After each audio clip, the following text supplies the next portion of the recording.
আপনারা জানেন এই বাংলাদেশে এখন আরো একটা উগ্র ইসলাম মুসলমান এবং বাংলাদেশের জন্য ক্যান্সারের আকার ধারণ করছে। এটা হচ্ছে একটা সন্ত্রাসী সংগঠন, হিন্দুত্ববাদী সংগঠন ইসকন। ইসকন নামক একটা সন্ত্রাসী সংগঠন রয়েছে যারা গোপনে কিছু মিশন পরিচালনা করছেন। তাদের এক নম্বর মিশন হচ্ছে মুসলিম নারীদেরকে, মেয়েদেরকে ধর্ষণ করে তাদের পেটে অবৈধ সন্তান দেওয়া। বলে নাউজুবিল্লাহি মিন যালিক। তাদের মিশন হচ্ছে মুসলমানদের ভিতরে ফিতনা সৃষ্টি করা। তাদের মিশন হচ্ছে গত কয়েকদিন আগে গাজীপুরের একজন ইমামকে তারা অপহরণ করেছে এই মিম্বার থেকে ইসকনের বিরুদ্ধে বলার কারণে। চট্টগ্রামে একজন মুসলিম আইনজীবীকে প্রকাশ্যে হত্যা করেছে এই ইসকন, এবং তারা সারা পৃথিবীব্যাপী একটা কুন্দল সৃষ্টি করার, ইসলাম মুসলমানকে ধ্বংস করার সুদূর প্রসারী পরিকল্পনা করছে।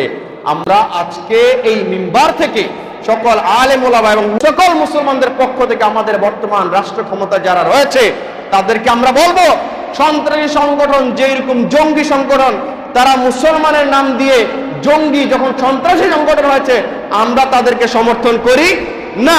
অনুরূপভাবে এই ইসকনকে অবিলম্বে এই বাংলার শাহজালালের জমিন থেকে নিষিদ্ধ করতেই হবে, করতেই হবে। কথা বলেন ঠিক কিনা?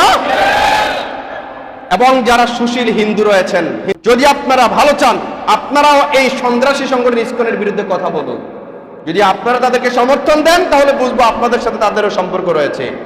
সন্ত্রাসের পরিচয় একটা, তারা সন্ত্রাস, আর তারা এই দেশে হিন্দু মুসলিম ধর্মীয় একটা কুন্দল, একটা অরাজকতা সৃষ্টি করার সুদূর প্রসারী পরিকল্পনা করছেন।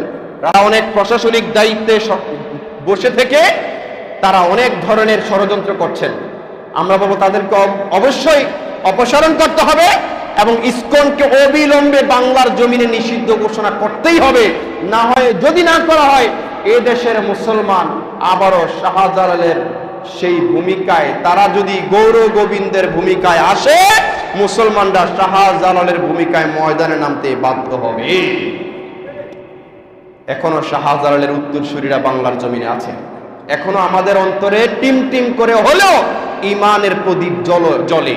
যদি সেখানে ফু দিয়ে নিভাই দেওয়ার চেষ্টা করো, সেই প্রদীপ আরো জ্বলে উঠবে ইনশাআল্লাহ তাআলা। আমরা আজকের এই জুমার বয়ান থেকে সেটাই আমরা আবেদন জানাবো বাংলাদেশ সরকারের, যারা রাষ্ট্র অন্তর্বর্তীকালীন সরকারের মধ্যে যারা রয়েছেন। সম্মানিত হাজিরিন,